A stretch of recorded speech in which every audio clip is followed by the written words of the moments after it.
Hi friends, welcome to hidden face channel. இன்றைக்கி நம்ம பார்க்க போகிறது நம்ம நிறையா பேரோட ஃபேவரட்டான விஜய் சாரோட ஃபர்ஸ்ட் மூவி நாளைய தீர்ப்பு. ஸ்டார்டிங்லேயே நம்ம ஹீரோ எக்ஸசைஸ் பண்ணிகிட்ருக்காரு. அவங்க அம்மா அவருக்கு ஹெல்ப் பண்ணுறாங்க. அவர் அதை மறுக்கிறாரு. நான் தான் உனக்கு பண்ணணுமா, நீ எனக்கு பண்ணக்கூடாது, நான் உன்னை பார்த்துக்கிறேன் அப்படின்ட்டு சொல்லிட்டு காலேஜுக்கு கிளம்புறாரு. அங்கே தான் ஹீரோயினோட இன்ட்ரோ. ஹீரோயின் ஹீரோவை ஒன் சைடாக லவ் பண்ணிகிட்ருக்காங்க. அவங்க ஹீரோவோட கிளாஸ்மேட்டும் கூட. ஸோ அவங்கக்கிட்ட லிஃப்ட் கேட்குறாங்க. ஆனால் அதை நம்ம ஹீரோ சார் மறுக்கிறாரு. ஒன்றெல்லாம் கூட்டிகிட்டு போக முடியாது அப்படின்ட்டு மறுக்கிறாரு. அப்போன்னு பார்த்து ஒரு பெரியவர், வாமா என்னம்மா உனக்கு என்னம்மா பிரச்சனை அப்படின்னு கேட்குறாரு. ஆனால் அவங்க அந்த இடத்துல ஒரு சின்ன சீன் க்ரியேட் பண்ணி என் கையை பிடிச்சி இழுக்கிறான் அப்படின்ட்டு சொல்லி கற்றுன உடனே நம்ம ஹீரோ சாரே வந்துட்டு அவங்களுக்கு லிஃப்ட் கொடுக்குறாரு. ஸோ லிஃப்ட் கொடுத்துட்டு காலேஜுக்கு போகிற வழியில் பார்த்தா ஒரு பெரியவரை 4-5 ரவுடி பயங்கரமாக போட்டு அடிச்சிட்ருக்காங்க. நம்ம ஹீரோ சார் என்ன பண்ணார் தெரியுமா? அவங்கள போட்டு பொலன்னு பொழந்து எடுத்துட்டாரு. ஸோ இதை பற்றி அவரோட ஃப்ரெண்ட்ஸ் காலேஜில் கேட்டப்போ அவர் சொல்கிறாரு, யாருமே தட்டி கேட்காதனால தான் இந்த பிரச்சனையெல்லாம் நடக்குது, நான் தட்டி கேட்பேன் அப்படின்ட்டு சொல்கிறாரு. கட் பண்ண அடுத்த சீனில் சத்திய ஒளி பத்திரிக்கை அங்கே ஓப்பன் பண்ணுறாங்க. அங்கே தான் நம்ம ஹீரோ சார் வேலை பார்க்குறாரு. அந்த பத்திரிக்கையில் இருக்கிற ஆசிரியர் அவர்கிட்ட வந்து ஒரு பொய்யான நியூஸை டைப் பண்ண சொல்லி கொடுக்குறாரு. ஆனால் நம்ம ஹீரோ சார், முடியாது, அதை நான் பண்ண மாட்டேன், பொய்யான கதையை நான் டைப் பண்ண மாட்டேன் அப்படின்ட்டு மறுக்கிறாரு. அடுத்த நாள் பார்த்தா காலேஜில் அவருக்கும் ஒரு தொழிலதிபரான பையனுக்கும் பிரச்சனை நடக்குது. அந்த பிரச்சனைனால அவருக்கு அந்த சத்திய ஒளி பத்திரிக்கையிலேருந்து வேலையை விட்டு நீக்கிடுறாங்க. இதை தெரிஞ்சுக்கிட்ட நம்ம விஜய் சார், யாரோ பண்ண தப்புக்கு என்ன ஏன் தண்டிக்கிறீங்க, இருந்தாலும் பரவாயில்ல நான் பார்த்துக்கிறேன் அப்படின்ட்டு சொல்லிவிட்டு அந்த பத்திரிக்கையிலேருந்து விலகிடுறாரு. அடுத்த சீன் பார்த்தா அவர் மனசில் இருக்க காதலை ஹீரோயின்கிட்ட சொல்லிடுறாரு. ஸோ இப்போது அடுத்து காலேஜில் என்ன நடக்குதுன்னா, திரும்பவும் அந்த ராக்கிக்கும் ஹீரோக்கும் பிரச்சனை நடக்குது. பிரச்சனை நடக்கிறதுனால ராக்கி ரொம்ப கோவப்பட்டு அவரோட இன்ஃப்ளூயன்ஸ் யூஸ் பண்ணி பொய்யான கேஸை ஹீரோ சார் மேலே போடுறாரு. என்னன்னு பார்த்தா, ஹீரோ ஒரு குழந்தைய இடித்து ஆக்சிடெண்ட் பண்ணி கொன்னுட்டாரு அப்படிங்கிற மாதிரி சொல்கிறாங்க. ஸோ இதை தெரிஞ்சுக்கிட்ட ஹீரோ சார் போலீஸ் ஸ்டேஷனுக்கு போயிட்டு சண்டை போடுறாங்க. ஆனால் அதை யாரும் போலீஸ் ஒத்துக்கலை. அதுக்கப்புறம் பார்த்தா பெரிய பில்டிங்கில் அந்த மொத்த வில்லன் கூட்டமும் பேசிக்கிறாங்க. இந்த மாதிரி பொய்யான கேஸ் போட்டு அவனை உள்ளே தள்ளிட்டோம் அப்படின்ட்டு பேசிக்கிறாங்க. ஸோ அடுத்த நாள் கோர்ட்டில் கேஸ் நடக்குது. பொய்யான கேஸ், பொய்யான சாட்சிகள் எல்லாரும் பேசுகிறாங்க. ஃபைனலாக நம்ம ஹீரோயினோட அண்ணன் தான் அந்த கோர்ட்டில் இருக்கிற அட்வொகேட். அவர் தான் ஹீரோ சாருக்கு சப்போர்ட் பண்ணுறாரு. அவர் வாதாடி அந்த கேஸை ஜெயிச்சும் கொடுத்துட்டாரு. இப்போது ஃப்ரெண்ட்ஸ் எல்லாம் கேட்குறாங்க, என்ன தான் உன் கதை, ஏன் மறைக்கிற அப்படின்னு கேட்குறாங்க. அப்போது ஹீரோ அவரோட உண்மையான வாழ்க்கையை சொல்கிறாரு. அதாவது தொழிலதிபர் மேத்தாவோட பையன்தான் ஹீரோ. அந்த ராக்கி மேத்தாவோட சின்ன வீட்டோட பையன் அப்படிங்கிற உண்மையை ஃப்ரெண்ட்ஸுங்களுக்கு சொல்கிறாரு. அப்போது என்ன தான் நடந்துச்சு, அப்புறம் ஏன் இந்த பிரிவு, எதனால் இந்த சண்டை அப்படின்னு ஃப்ரெண்ட்ஸ் கேட்குறப்ப ஃப்ளாஷ்பேக்கை காட்டுறாங்க. ஃப்ளாஷ்பேக்கில் அவங்க அப்பா அவங்க அம்மாவை அடிச்சிட்ருக்கிறது பின்னாடி ஒரு சின்ன வீடை கூட்டிகிட்டு வந்து அந்த வீட்லேயே குடும்பம் நடத்துகிறாரு. இதை தாங்கி கொள்ள முடியாத ஹீரோ அவரோட கழுத்தை பிடிச்சி நெரிச்சு அவரை சுற்றுவேன்னு மிரட்டுறாரு.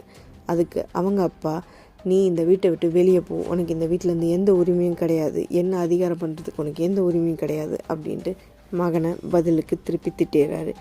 இதை தாங்கி கொள்ள முடியாத ஹீரோ அந்த வீட்டை விட்டு வெளியே வந்துடுறாரு. அதுதான் அவரோட ஃப்ளாஷ்பேக். ஏன்னா அவங்க அப்பா ஒழுங்காக இல்லாதனால அவர் அவங்க அம்மாவை கூட்டிகிட்டு தனியாக வந்துடுறாரு. ஸோ இப்போ கரண்டில் காலேஜில் ராக்கி லேடிஸோட பாத்ரூம்குள்ளே போயிட்டு பிரச்சனை பண்ணுறான். இதை தெரிஞ்சுக்கிட்ட நம்ம ஹீரோ பயங்கரமாக ஃபைட் பண்ணுறாரு. ஸோ அந்த ஃபைட்னால் பிரின்சிபல் அவரை டிஸ்மிஸ் பண்ணுறாங்க. பிரின்சிபல் டிஸ்மிஸ் பண்ணுறதுக்கான காரணமும் ராக்கியோட இன்ஃப்ளூயன்ஸ் தான். இதை தெரிஞ்சுக்கிட்ட ஹீரோ, எதனால என்ன இந்த காலேஜை விட்டு டிஸ்மிஸ் பண்ணுறீங்க, எனக்கு அதுக்கான ரீசன் வேணும் அப்படின்னு சொல்கிறப்போ ரீசன் எல்லாம் சொல்ல முடியாது அப்படின்னு தட்டி கழிச்சிடுறாங்க. ஸோ சரியான ரீசன் இல்லாதனால ஃப்ரெண்ட்ஸ் எல்லோரும் சேர்ந்து போராட்டம் பண்ணுறாங்க. போராட்டம் பண்ணுறதை தெரிஞ்சுக்கிட்ட மேத்தாவோட சைடு, அதாவது ராக்கியோட சைடு, பிரின்சிபலை போயிட்டு அடித்து மண்டையை உடைக்கிறாங்க, அவரோட காரை எரிக்கிறாங்க.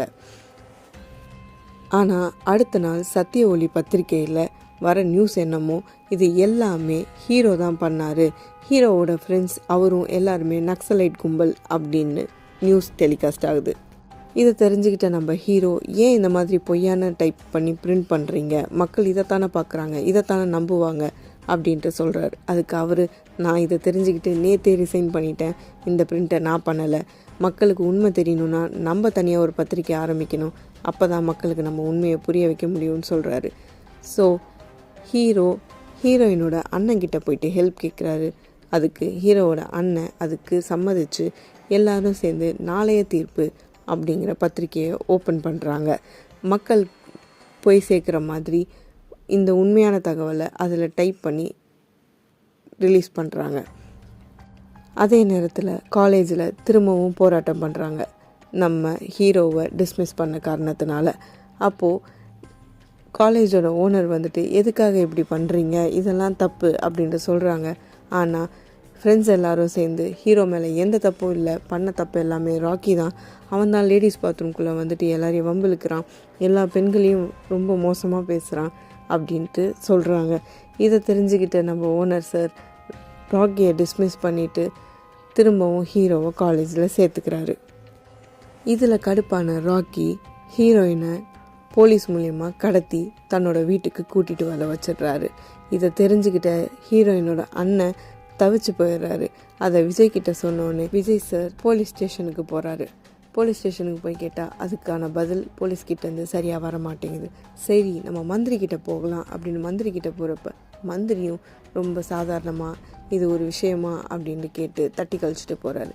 கோபமடைஞ்ச ஹீரோ சார் போலீஸ் கேட்டப்பில் வந்து மந்திரியோட மகளை கடத்திட்டு போயிடுறாங்க. கடத்திட்டு போனது மட்டும் இல்லாமல் அங்கே போய் அவங்கள எந்த டார்ச்சரும் பண்ணாமல் அவங்களுக்கு எடுத்து சொல்லி புரிய வைக்கிறாரு. அவளும் நம்ம ஃப்ரெண்டு தான், அவளும் நியாயத்துக்காக தான் போராடினா அப்படின்ட்டு புரிய வச்சோடனே அவங்களும் திருந்திடுறாங்க. ஆனால் அதே நேரத்தில் ஹீரோயினை வில்லனான ராக்கி தாலி கட்டி கெடுத்து கொன்னுடுறான். இதை தெரிஞ்சுக்கிட்ட ஹீரோ சார் காலேஜுக்கு போகிறாங்க. காலேஜுக்கு போனால் அங்கே அவளை பெணமாக பார்க்குறாங்க. அவரோட அண்ணனும் அவரும் பயங்கரமாக கட்டிப்பிடிச்சி அழுகிறாங்க. கோபமடைஞ்ச ஹீரோ சார் துப்பாக்கி எடுத்துகிட்டு போய் சுடலான்ட்டு கிளம்புறப்ப ஹீரோயினோட அண்ணன், இது தப்பு, இதுக்கான வழி கிடையாது, நம்ம நேர்மையாக ஜெயிக்கணும் அப்படின்ட்டு சொல்லி புரிய வைக்கிறாரு. கட் பண்ணால் நம்ம போலீஸ்காரரான மன்சூர் அலிகான் அவர்கள் மேத்தாட்ட போயிட்டு மிரட்டுறாங்க.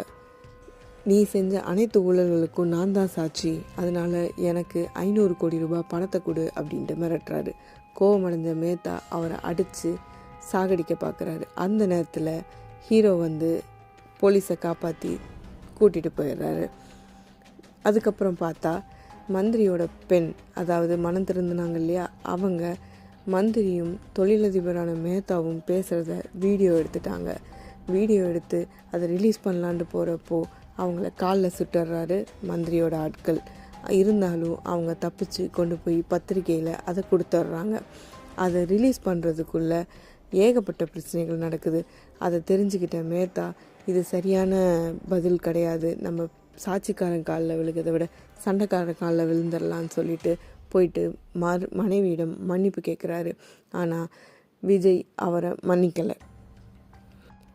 நம்ம நினச்சது நடக்கலைங்கிறதுனால மேத்தா தன்னோட அடியாட்களை கொண்டு பத்திரிக்கையை அடித்து உடைக்க சொல்கிறாரு. அந்த நேரத்தில் ஹீரோயினோட அண்ணன் குத்தி கொல்லப்படுறாரு.